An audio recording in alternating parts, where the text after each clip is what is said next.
In the high-stakes world of global trade, few conflicts have been as tense as Donald Trump's standoff with America's neighbors, Mexico and Canada. A president known for his hardline stance on tariffs. I do like tariffs. Tariffs. Tremendous tariffs. Tariffs that are massive. Trump was ready to impose hefty trade penalties that could have shaken North America's economy. President Trump announced sweeping tariffs. 25% tariffs. Expected to be unleashed in just hours. But in a dramatic last-minute negotiation, Trump hit the brakes, delaying the tariffs for 30 days. He claims victory, citing new commitments on border security and crime enforcement. Meanwhile, Canada's Justin Trudeau and Mexico's Claudia Sheinbaum are also walking away with political wins of their own. For now, an all-out trade war has been narrowly avoided, but the question remains, who really came out on top? And what happens when the 30 days are up? Let's break down the high-risk game of brinkmanship, the hidden deals behind the scenes, and the real winner of this trade battle.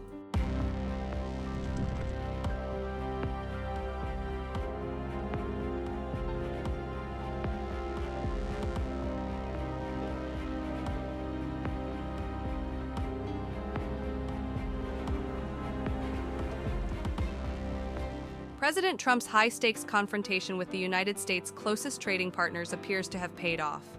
Both Mexico and Canada have agreed to stricter border security measures and have committed to taking more aggressive steps to combat fentanyl trafficking, two key issues that Trump has repeatedly emphasized.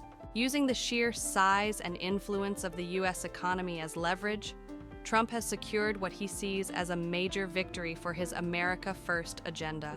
This approach allows him to claim success on core domestic priorities without American consumers immediately feeling the financial strain of a full-scale trade war. But this is not a new playbook. During his first term, Trump imposed tariffs on steel and aluminum, triggering strong backlash from Mexico, Canada, and the European Union. However, economists argue that those measures were more limited in scope compared to his current strategy. Now, he has threatened sweeping tariffs on goods from Mexico and Canada, on a scale that could disrupt entire supply chains across North America. And the pressure doesn't stop there. China remains a central target of Trump's trade war, with a 10% tariff hike on Chinese goods set to take effect at midnight on Tuesday. Unlike the temporary reprieve given to Mexico and Canada, China has received no such pause, signaling Trump's determination to keep up the economic pressure on Beijing. But here's the real question. Will Trump actually follow through on his threats once the 30-day deadline is up? That uncertainty is creating ripples of anxiety across industries.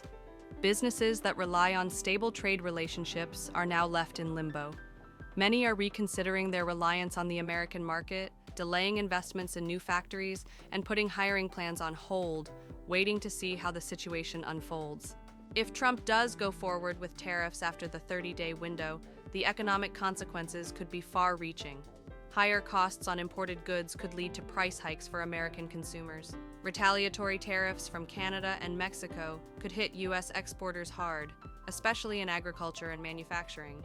And if businesses shift their supply chains away from North America altogether, the long-term impact on jobs and investment could be significant. For now, Trump has bought himself time. He can claim a political victory, reinforcing his image as a tough negotiator willing to take bold risks.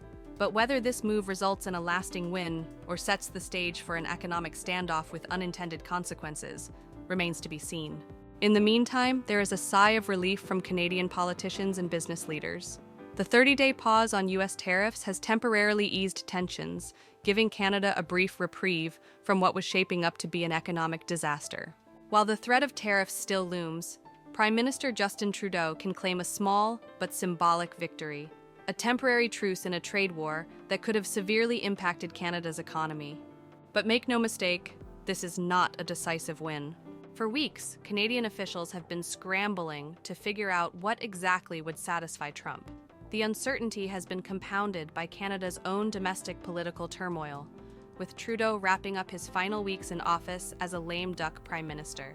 His diminished political clout has made negotiations even more challenging, as he fights to secure last-minute concessions before his time in office runs out. As for the border security measures announced on Monday, many of them are not new, but the latest agreement does introduce some new elements. A key addition is the appointment of a so-called fentanyl czar, tasked with leading Canada's fight against the opioid crisis. In addition, a $200 million Canadian intelligence directive has been issued to target organized crime groups linked to fentanyl production and distribution. These measures are clearly intended to show Washington that Canada is taking decisive action, though whether they will be enough to satisfy Trump remains uncertain. And that leads to the bigger question. What does all of this mean for the future of U.S.-Canada relations? For decades, the partnership between these two allies has been defined by economic cooperation and mutual trust. But Trump's aggressive trade policies have fundamentally shaken that foundation. The threat of tariffs, and the political maneuvering required to avoid them, has left Canada walking a fine line between diplomacy and self-preservation. As the 30-day deadline approaches, Canada finds itself in a precarious position. Will these latest security measures be enough to stave off Trump's economic threats? Or is this merely a temporary pause before an inevitable escalation? But throughout this escalating trade crisis, President Claudia Sheinbaum has maintained a message of cool heads and calm.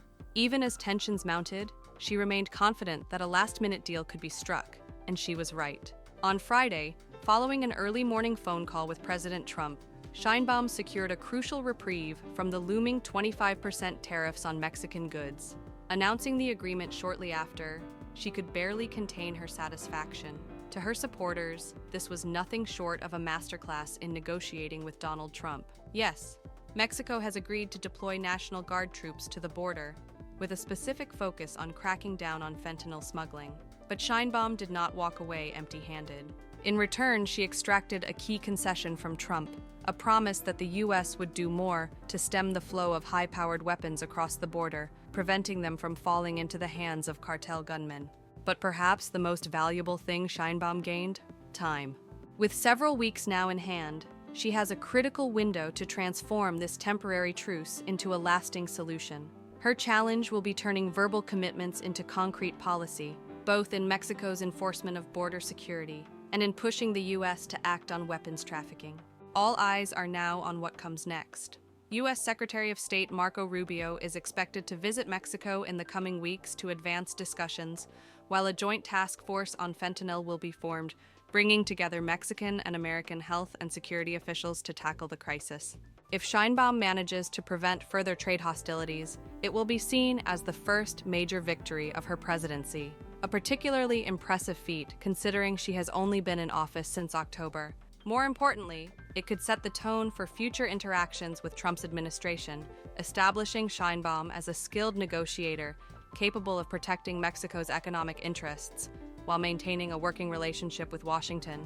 But the battle is far from over. The 30-day deadline is fast approaching, and Trump's history shows that his promises can be fleeting. Will Sheinbaum be able to lock in a permanent agreement, or is Mexico merely delaying the inevitable? So, where are we standing? As the 30-day deadline looms, the fate of North America's trade landscape hangs in the balance. Trump has secured short-term wins, flexing his economic leverage to extract concessions from Mexico and Canada. But whether these deals will hold up or unravel into a full-scale trade war remains to be seen. But one thing is clear: this pause is temporary.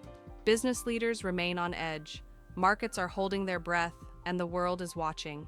As the clock runs down, the question isn't just who won this round, it's who will come out on top when the deadline expires.